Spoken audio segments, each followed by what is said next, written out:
Morning, hope you had a good weekend. It's Monday and I've got a 9-ton dumper to PDI in the yard. Our salesman sold it over the weekend. Wagon's coming for it for 9 o'clock, so go and get that done. And then I've a 14-ton zero tail swing, 1,000-hour service.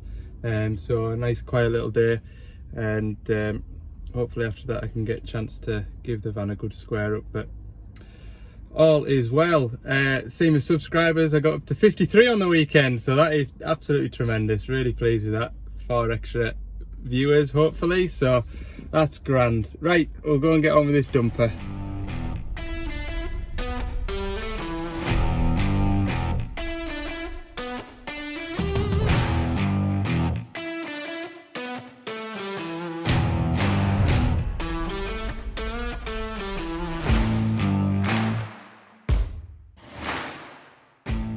I've almost finished this now, so I've checked the wheel nuts, done the tyre pressures. So the tyre pressures on the front are 3.8 bar. They were just a bit too high, so I've set them up. Then I've been in and about underneath, greasing the drive shafts front to back, and all the grease points are greased. These back tyres, they should be 2.2 bar, so they were spot on actually. Inside of here, got engine oil level, coolant level. This is the diesel tank here. Yeah, all looks good. Checked all the lights. 2.2 bar, and we were saying in Friday's video there that those pilot joysticks on the diggers run at about 40 bar, so that gives you an idea of what sort of pressure everything's running at. When you're talking about the full machine hydraulics at 330 bar, it's some pressure like. And then the fuel rail pressure, so the fuel pressure in the engine, that's about 1800 bar, so there's some serious pressures involved. Yeah, that's that that's that dumper PDI'd.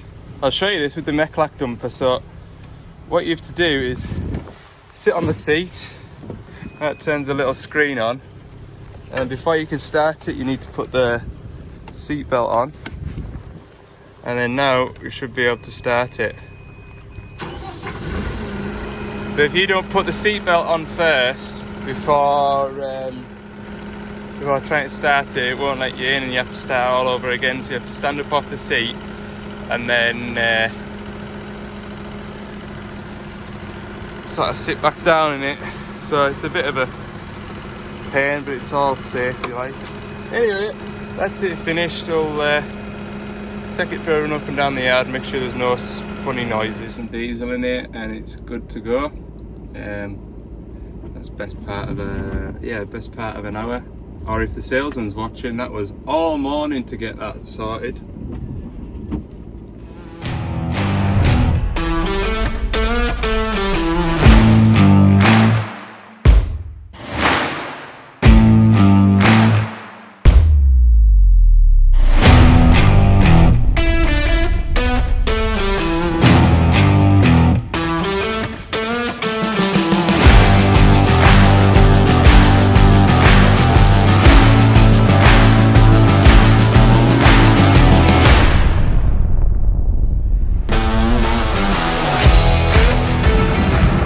This is a 140, so it's identical to the 160 high tracks and 14 tonners, but the arrangement's slightly different. So you've got your hydraulic valve chest here, and the pumps, obviously they're still going to be back here, but everything's a lot more compact. So fuel filter, engine oil filter, and then pilot filters in here, really rad blue equipment, and then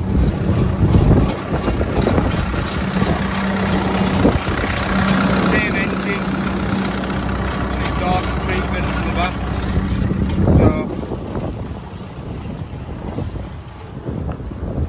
the advantages of this machine is when you slew round, the counterweight doesn't really come past this track frame, so you can work it up against walls and things like that. But yeah, that is LCR. Very tidy digger for 6,000 hours, and that one has been very well behaved as well. I think it's only had 2 warranty claims maybe. So yeah, it's been a well looked after digger, and for 6,000 hours it's immaculate. Back at the yard, I'm just checking over this 20 tonner that was traded in, and I thought I'll show you the sort of start and finish of the fuel system on these diggers. So this here is the refueling pump. With this pipe you put it into a fuel bowser, draw the diesel up and into the diesel tank. Right, we've got diesel in the tank, so the diesel from the tank comes through this pipe, through this tap, and into the top of this water and fuel filter. The idea of the water and fuel filter is to separate any water that is mixed in with the fuel. So when you use your tank of diesel, as the diesel goes down and out the tank, it draws air into the tank, and that also contains moisture.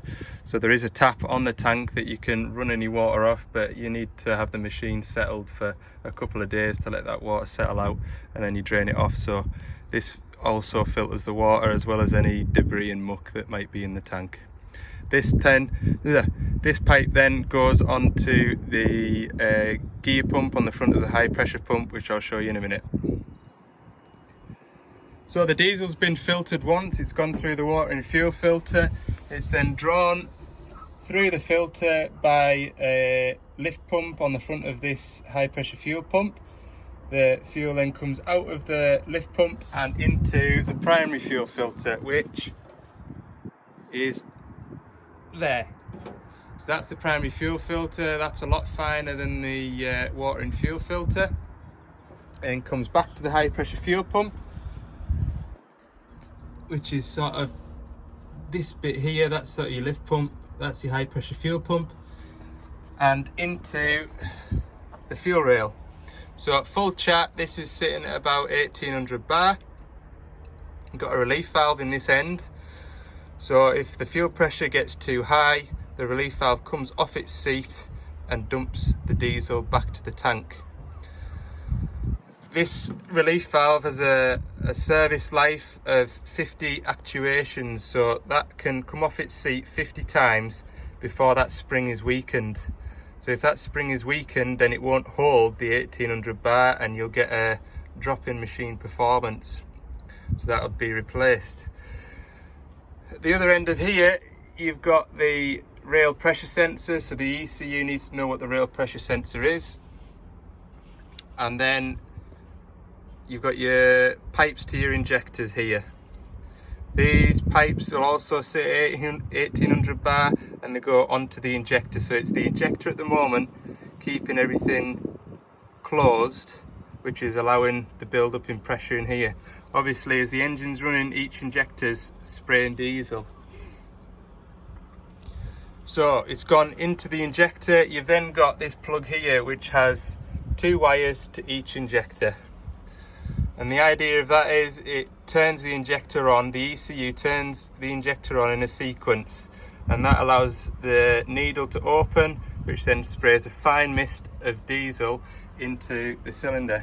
As the cylinder then comes up, there's nowhere for the diesel to go to, and that's when combustion happens. The diesel's burnt and shoves the cylinder back down, and the gas goes out the exhaust, obviously. Any unburnt diesel from the injectors comes out of this pipe here, and that's teed into this pipe, and it all goes back to the tank.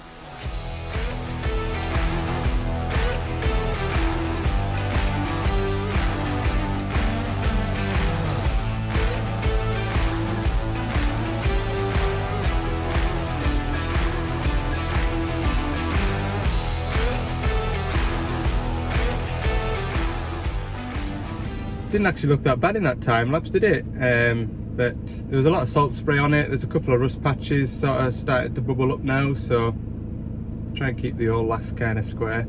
And also as well, it's less of a job if you keep on top of it. And you know, they say image is everything, and maybe doesn't look that good if you turn up to Fella's 100 grand machine. The van's all sort of rusting and looking clarty, first impressions and all that. So anyway, when I get 5 minutes free, I like to try and keep things tidy. Anyway,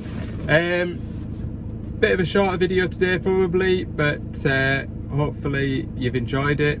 If you've any questions, leave them down in the comments. Don't forget to hit that subscribe button. Tomorrow I've got a two-way kit on a digger not working. The hammer lines are working, so it works in one way but won't work in two-way. So two-way, if you've got a grab or a tree shear, it won't grab. So that should be quite interesting. We'll go and get a look at that, and then hopefully in the afternoon I'll get a service done, and then after that, that is my list of jobs up to date really, other than a couple of little just passing jobs. We're all up to date. Phone hasn't even rang today, so that's nice, and I find that's generally the sort of rhythm of the job really. I'll have 2 or 3 weeks where I'm sort of mad busy and can't be in 2 places at once, and then you kind of get caught up. Have a week or 10 days where you're just ticking over nicely, and then things start to pick up again. So don't know why that is, doesn't seem to be a rhyme or reason to it, but yeah, I'll enjoy a couple of quieter days hopefully, but we'll see how it goes, see if that phone rings. All right, anyway, I'll see you at the end of Wednesday's video, or I'll see you in the morning, but you'll see it on Wednesday. Anyway, thanks for watching, and we'll see you in the next one.